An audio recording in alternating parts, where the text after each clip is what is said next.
السلام علیکم دوستو، مدینہ منورہ کی پاکیزہ فضاؤں میں جنت البقیع ایک ایسا مقدس مقام ہے جہاں اسلام کے عظیم شہزادے و شہزادیاں، اہل بیت، صحابہ کرام اور دیگر بزرگان دین ابدی نیند سوئے ہوئے ہیں۔ اسی قبرستان کے دامن میں بیت الحزن واقع تھا، جہاں بی بی سیدہ فاطمہ الزہرا سلام اللہ علیہ نے اپنے غم و الم کے ان گنت لمحات گزارے۔ اس بیت الحزن کو بعد میں مسجد فاطمہ کے نام سے یاد رکھا گیا اور 1925 میں اسے اسلامی حکومت نے منہدم کر دیا۔ یہ زمین تاریخ کی گواہ، عقیدت کی علامت اور ایمان کی زندہ تصویر ہے۔ جنت البقیع کو بقیع الغرقد بھی کہا جاتا ہے، کیونکہ یہاں غرقد کے درخت بکثرت پائے جاتے تھے۔ عربی زبان میں بقیع کا مطلب ہوتا ہے درختوں کا باغ، اور اسی تقدس اور روحانی عظمت کی خاطر اس مقام کو جنت البقیع کہا جانے لگا۔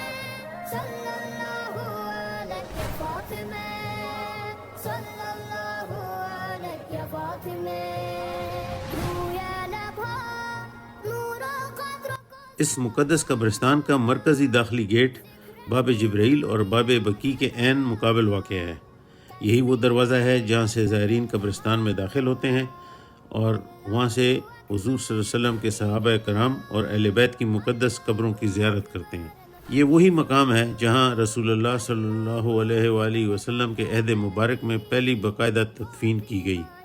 یہ سن 3 ہجری ماہ شعبان کا واقعہ ہے، جب نبی کریم کے نہایت ہی قریبی صحابی اور عظیم مہاجر حضرت عثمان بن مظعون رضی اللہ عنہ یہاں پر دفن کیے گئے۔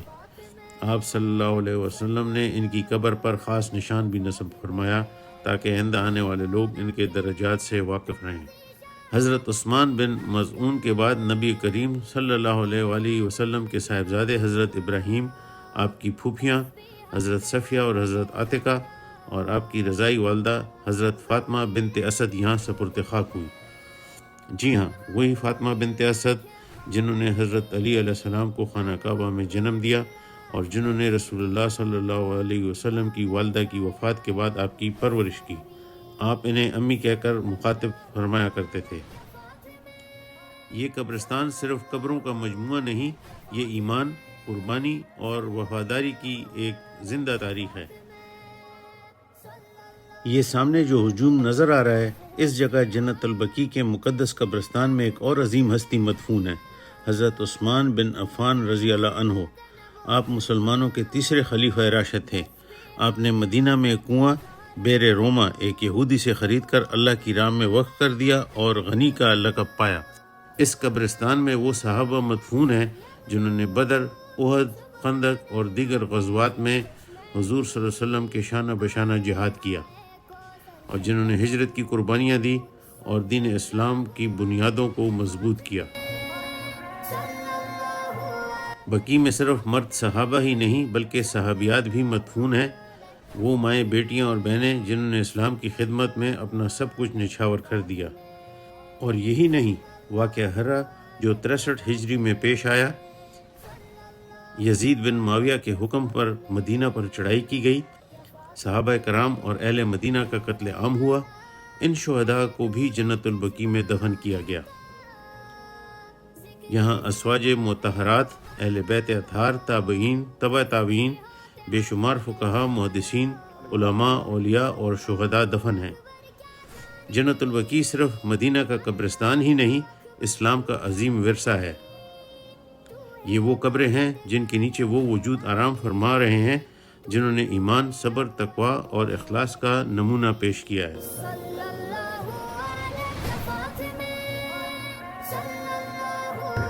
یہ جنت البقیع کا قبرستان ہے، اسلام کے لحاظ سے بہت امپورٹنٹ ہے۔ اس میں کافی صحابی اور رسول اللہ صلی اللہ علیہ وسلم کے رشتہ دار، پھوپھی پھوپھیاں، امہات المومنین اور بی بی فاطمہ الزہرا سلام اللہ علیہ دفن ہے۔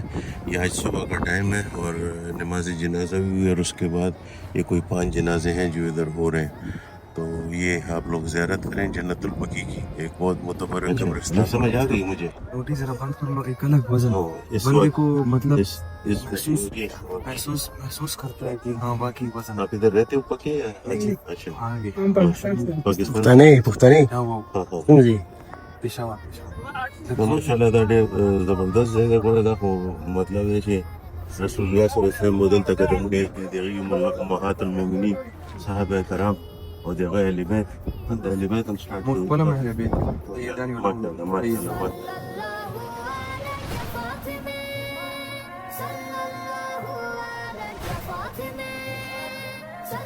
جنت البقیع مدینہ منورہ کی وہ مقدس اور نور پرور سرزمین جہاں رسول اکرم صلی اللہ علیہ وآلہ وسلم کے صحابہ، اہل بیت اور تابعین محو خواب ہیں۔ جنت البقیع کے مقدس احاطے میں داخل ہوتے ہی اہل بیت اطہار کی قبریں ہیں۔ یہاں آپ کو 4 عظیم ہستیاں مدفون ملیں گی جو رسول اللہ صلی اللہ علیہ وسلم کے گھرانے سے تعلق رکھتی ہیں، جس میں حضرت امام حسن بن علی، حضرت امام زین العابدین، حضرت امام محمد باقر، حضرت امام جعفر صادق علیہ السلام، جنہوں نے اسلامی فقہ کے بڑے مکاتب کو علم عطا کیا۔ یہ وہ شخصیات ہیں جنہوں نے دین اسلام کو اپنے خون، علم، صبر اور دعا سے سینچا۔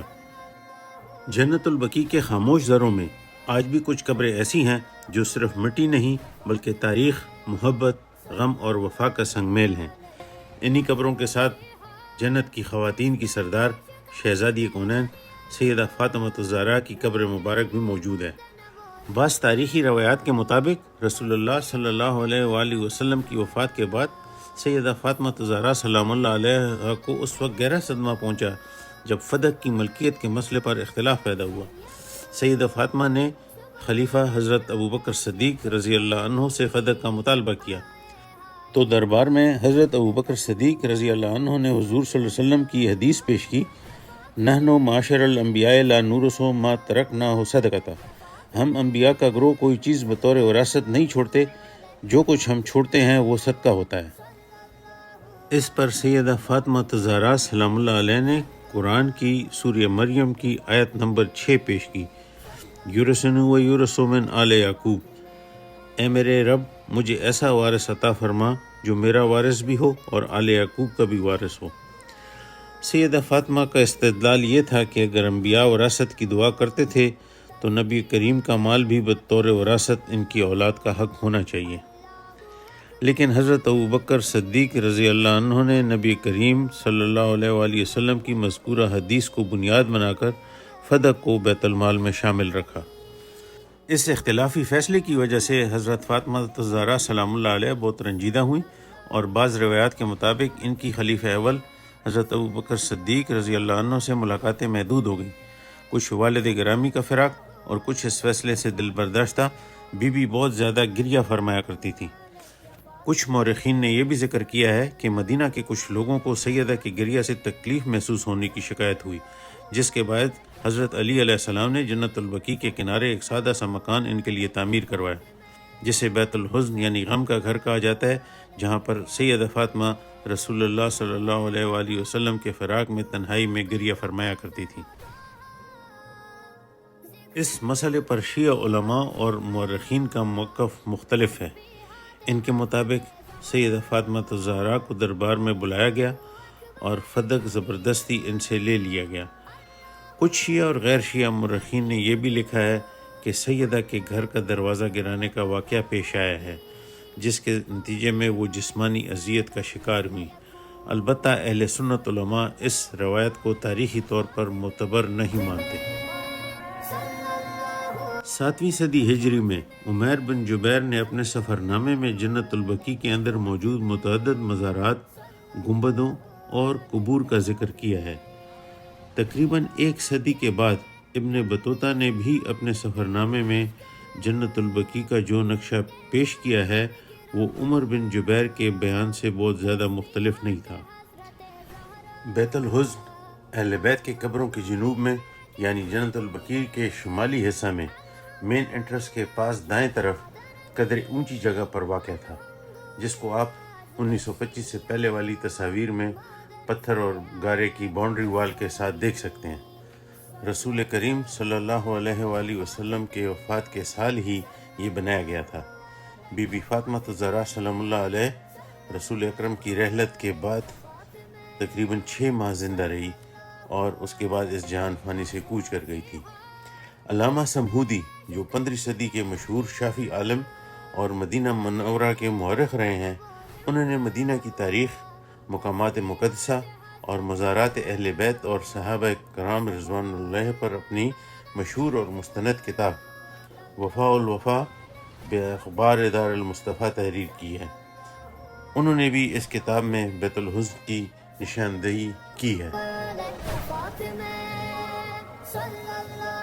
1878 میں 2 انگریز سیاحوں نے بھیس بدل کر مدینہ منورہ اور اس کے اطراف کی سیاحت کی۔ ان کے مطابق مدینہ منورہ خوبصورتی کے لحاظ سے استنبول سے کم نہیں تھا۔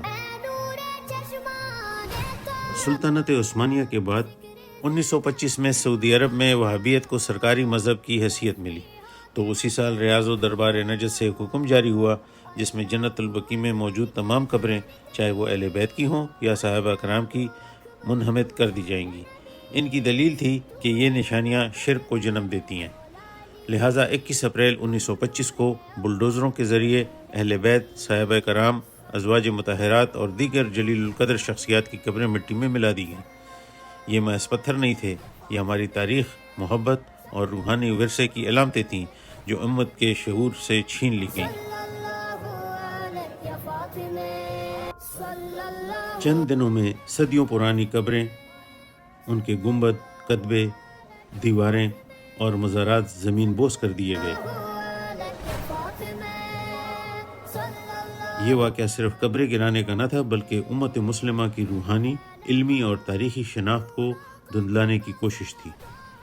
یہ واقعہ ہمیں سوچنے پر مجبور کرتا ہے کہ ہم نے اپنی تاریخ کو کہاں دفن کر دیا۔ کیا آج کا مدینہ وہی مدینہ ہے جس سے حضور صلی اللہ علیہ وسلم نے محبت کی تھی؟ بس رہ گئی مسلمانوں کے دل میں ایک چبھن، آنکھوں میں ایک نمی اور روح میں ایک پکار، یا رسول اللہ صلی اللہ علیہ وآلہ وسلم، یہ وہی مدینہ ہے۔